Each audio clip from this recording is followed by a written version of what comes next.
Seorang pemuda menghabiskan masa mudanya di medan perang. Ia terus saja mengikuti barisan kaum muslimin untuk berjihad fisabilillah. Impiannya hanya satu, yakni mati syahid. Namun berkali-kali perang diikutinya, ia tak kunjung meraihnya. Ia pun kemudian bertekad pulang ke rumah setelah sekian lama berperang.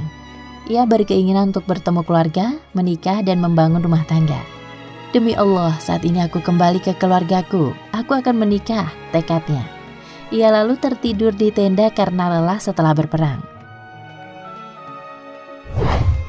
Sang pemuda salah itu hanyut dalam mimpinya.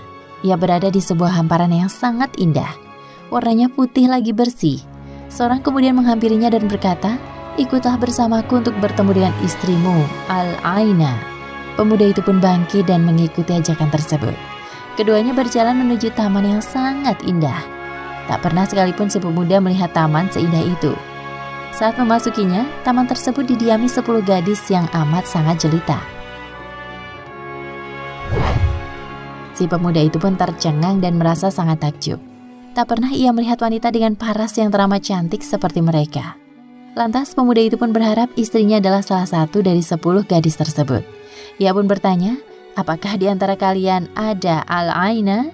Namun mereka, para gadis itu menjawab, "Tidak ada, dia tidak ada di sini. Kami semua hanyalah para dayang yang mengasuh Al-Aina." Si pemuda itu pun melanjutkan perjalanan. Keluar dari taman yang indah itu, ia mendapati sebuah taman lain yang berkali-kali lipat lebih indah dari taman sebelumnya.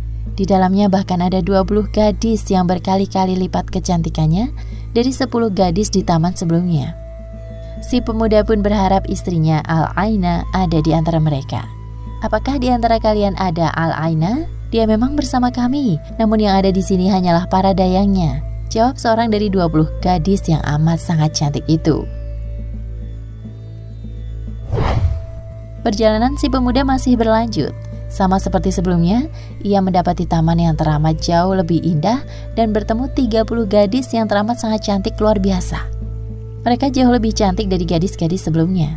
Namun lagi-lagi, mereka hanyalah para dayang Al-Aina.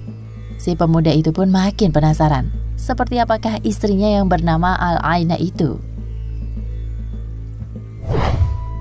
Sampailah ia di penghujung perjalanan. Di hadapannya berdiri sebuah bangunan berkubah megah yang dibuat dari permata yakut.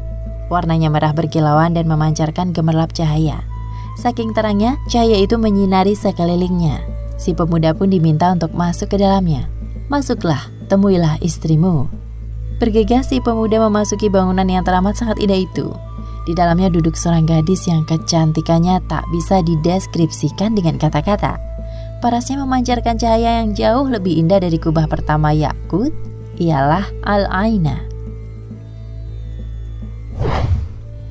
Si pemuda segera duduk mendekati istrinya, lalu mengajaknya berbincang. Keduanya pun bercakap-cakap mesra. Namun di tengah kebahagiaan yang tiada tara itu, si pemuda kemudian diusir oleh sahabatnya. "Keluar kau, pergilah." Ia pun segera bangkit, tak mampu menolak ataupun melawan sahabatnya. Namun saat ia berdiri, Al-Aina menarik selendang si pemuda seraya berkata, "Berbuka puasalah malam ini di sisi kami."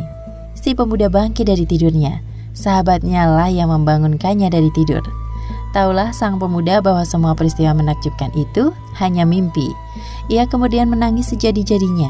Ia menangis karena mengira semua mimpinya adalah nyata. Karena itulah ketika ia terbangun dan tersadar, tak ada yang bisa ia lakukan kecuali menangis. Sesaat kemudian, sahabatnya pun memberi kabar bahwa pasukan muslimin diseru untuk bersiap kembali ke pertempuran. Sang pemuda pun melupakan kesedihannya.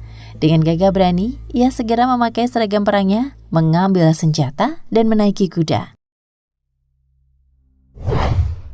Pertempuran pun berlangsung sengit, hingga matahari terbenam, yakni tepat di waktu berbuka puasa. Pertempuran berada di puncaknya. Para mujahid gugur satu persatu. Salah satunya ialah sang pemuda. Ia tewas dalam syahidnya. Saat itu ia dalam keadaan berpuasa. Wallahu a'lam bishawab.